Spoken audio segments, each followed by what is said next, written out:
윤석열 당선인의 취임식은 오는 5월 10일입니다. 그때부터 2027년 5월 9일까지 5년 동안 대통령직을 수행하게 되죠.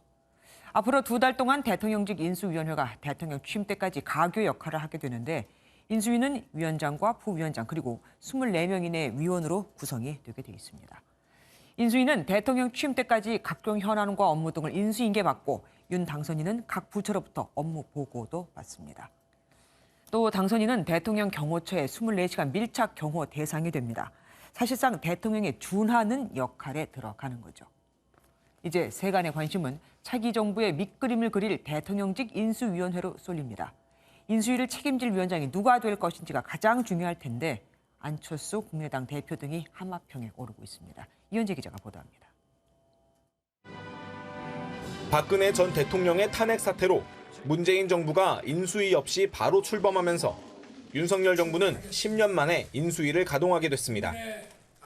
그래서 하여튼 좀 빠른 시일 내에 구상을 해서 국민들 보시기에 불안하지 않도록 빨리 출범을 시키겠고요. 여기에 코로나19로 인한 자영업자 소상공인 손실보상과 방역 문제를 검토할 조직을 인수위 안에 구성하겠다고도 덧붙였습니다. 초미의 관심사는 차기 정부 5년의 청사진을 총괄할 인수위원장 자리입니다. 야권 단일화 당시 인수위 단계부터 함께 하겠다고 약속한 안철수 국민의당 대표가 가장 유력한 후보로 거론되지만 윤 당선인은 안 대표의 역할에 대해서는 말을 아꼈습니다.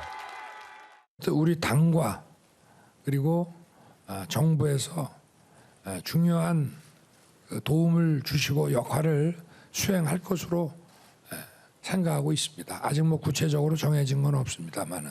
네. 김병준 전 국민의힘 상임선대위원장도 유력 후보로 물망에 올랐습니다. 노무현 정부에서 청와대 정책실장 등을 역임하며 국정 운영 경험은 물론 통합의 이미지도 있다는 점이 강점으로 꼽힙니다. 성낙인 전 서울대 총장도 하마평에 올랐지만 성 전 총장은 MBN과 통화에서 후배들의 앞길을 응원하고 격려하지만 인수위 참여와는 거리가 멀다고 선을 그었습니다. 이번 선거운동을 총괄 지휘했던 권영세 국민의힘 선대본부장은 국민의힘 사무총장직에서 물러나겠다는 뜻을 밝혔는데 인수위 부위원장 후보 등 최고위직을 맡을 것으로 보입니다. 통상 인수위 사무실은 청와대와 가까운 한국금융연수원을 사용했지만 윤 당선인이 광화문 집무실을 공약한 만큼 광화문 인근에 별도의 장소를 마련할 가능성이 큰 것으로 알려졌습니다. MBN 뉴스 이현재입니다.